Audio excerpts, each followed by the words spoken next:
Hello, welcome to the federal Andhra Pradesh.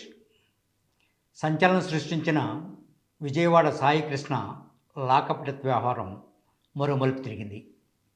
ఈ కేసులో ఈవేళ మొత్తం 3 ప్రధాన సంఘటనలు జరిగాయి. ఒకటి, లాకప్ డెత్ అవునా కాదా అనేది నిర్ధారించడం కోసం ఉద్దేశించిన సిట్ సిఐ నాగరాజును తన కస్టడీకి ఇవ్వాలని కోరింది. ఆ కేసు జూలై 1వ తారీఖు నాడు వాయిదా పడింది.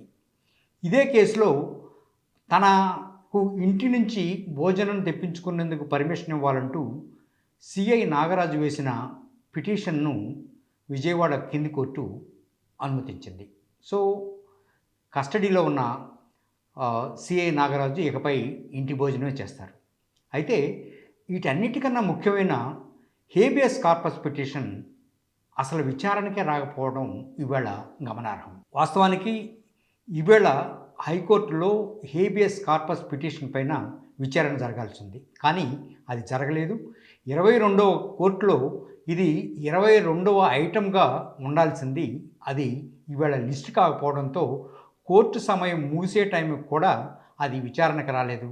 ఫలితంగా ఈ హేబియస్ కార్పస్ పిటిషన్ ఏమవుతుంది అనేది ఒక పెద్ద మిస్టరీగా మారింది.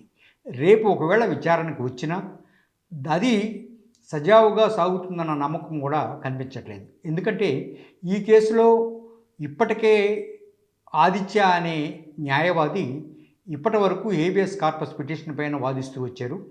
ఆయన నుంచి నిన్న సాయి కృష్ణ తల్లిదండ్రులు, అలానే మరికొందరు రాజకీయ నాయకులు ఆయన్ని మీద ఒత్తిడి చేసి ఆ కేసును తమకు అప్పగించాలని కోరారు. దానికి అనుగుణంగానే ఆదిత్య తనకేమీ అభ్యంతరం లేదంటూ ఎన్ఓసి కూడా ఇచ్చారు.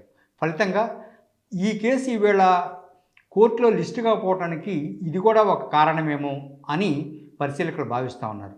ఇది ఇలా ఉంటే మరోపక్క ఈ కేసులో ప్రధాన నిందితులుగా ఉన్న మరో 2 కానిస్టేబుళ్ళు ఈవేళ నేరుగా మాచవరం పోలీస్ స్టేషన్కి వచ్చి మాచవరం పోలీస్ స్టేషన్లో లొంగిపోయారు.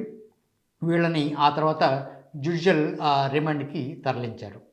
ఇది ఇట్లా ఉంటే ఇంకొక పరిణామం అంటే ఈ కేసులో సమగ్రమైన విచారణ జరపాలి కనుక దానికి సిబిఐ దర్యాప్తు మాత్రమే అర్హమైంది అంటూ సిపిఎం రాష్ట్ర కమిటీ ఓ తీర్మానం చేసింది.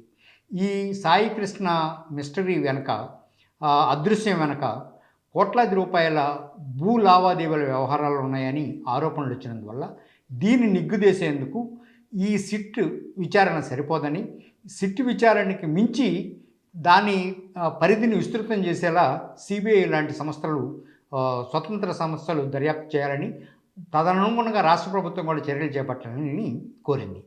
ఈ తీర్మానం ఎప్పుడైతే బయటకు వచ్చిందో ఇప్పటి వరకు బహిర్గతంగాని అనేక విషయాలు ఇప్పుడు తెర మీదకి వస్తూ ఉన్నాయి.